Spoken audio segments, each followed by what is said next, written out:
लेजरी fence लेजरी से थारीब पोचे अखोगी बेलेंड्री है तारे मतम कितंगन थाउबगी खुदोंग चादबा अदगिदी हे मागी एडवांटेज लोई तोंगाली कितंगन थाउबसिना हाइदी हयेंग कोइदा प्रॉफिट हेना हाइदी लोमी चिलनाउसिंगदा प्रॉफिट हेना फंगबगी अदुगुम एडवांटेज अमा लई अदुगा डिसएडवांटेज हाइरगना अखोई ngana thaba maru marang se khoi hobada yamna waba hi kalenda thagadawa makhangi enjana pidi oiba aduga kitang ngana thau thagi banina akoida hoba ngamdabagi khudong chadaba yam thengnaba koina mangda seida uriba seida leiba se khoi hodi hore germinate tawre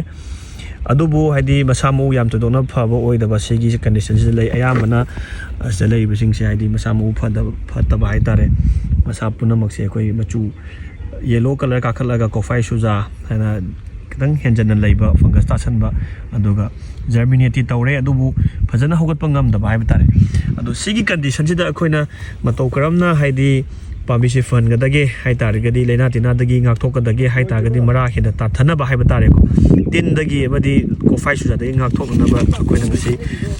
thajarangum gadori ba hidak se akoigi PCT 410 हारिबा अखोगी triple combination हाइबा तारे कोफाई सुजा अमदी तिन दगी नाथोंगनबा patented ओइबा अखोगी seat प्रोटेक्टेन हाइबा तारे को मरुदा तोलो हाइबनी तसेंबगी दि मासे अदु मरुदा सु तोटकनी अदु दुगा अखोय हयेंग सुमाइना खरा हौगलकपा मसामु अखोयना खरा हादि फत्तना उरकपा मतम सेदा अखोय हाइबा हिदाकसे सिजनगदबनी हाइबा तारे नो लोइनाना अखोगी PCT 410 हाइबा हिदाकसिना अखोय कंट्रोल तौरकदोइबा पोची अखोय कोफाई सुजा खतंगी नते अखोगी मखादा लैनुंगदा लैबा अखोगी पुक्सी हाइना खंगनाबा अखोयना पांबी हुनबा मतमदा थाबा मतमदा यामना अखोयदा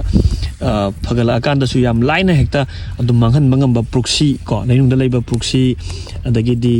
अखोगी लैसौना चिंगबा अदुगुम्बा प्रॉब्लम मयाम दुदगिसु हाइबा PCT हाइबा हिदाकसिना अखोय गाथोपंगमी अदु मांगदा लैबसे अखोय पुक्सीना चिक्खिबा केनो दुनी को अखोयना उचरकदोइसे सिदा लैसे अखोय दि पुक्सी हाइबा तिनदुना चिक थटखिबा अदुगुम्बा पांबी मखल सिंग दुनी को सिदा लैजरे देन सोमना कंदा लैसिसु अखोय हाइदि तिनना चिक्खिबगी अदुगुम्बा अखोयगी केनो मखल सिंग दुनी से लैसे को तटलिसे से लैजरिसे सोयना पाइबदा दुम फलौना लाई सिंगसे हाइदि मखोंदा हाइदि रूट रोड ओइबे नत्रगना हाइदि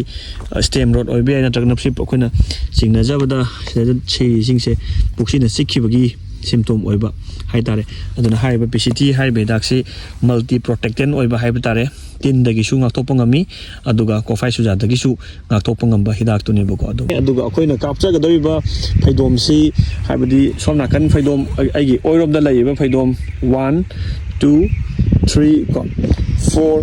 5 कोई फैदोम मंगा कापचगदोइनी फैदोम से अदो हाइबा PCT से फैदोम मंगा कापचगदोइनी अदुगा असोमनाकन की लेमहौरिबा फैदोम सिंगसे अखोय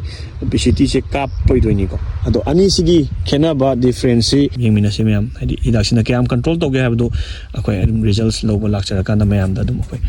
खंगनजरके थैंक यू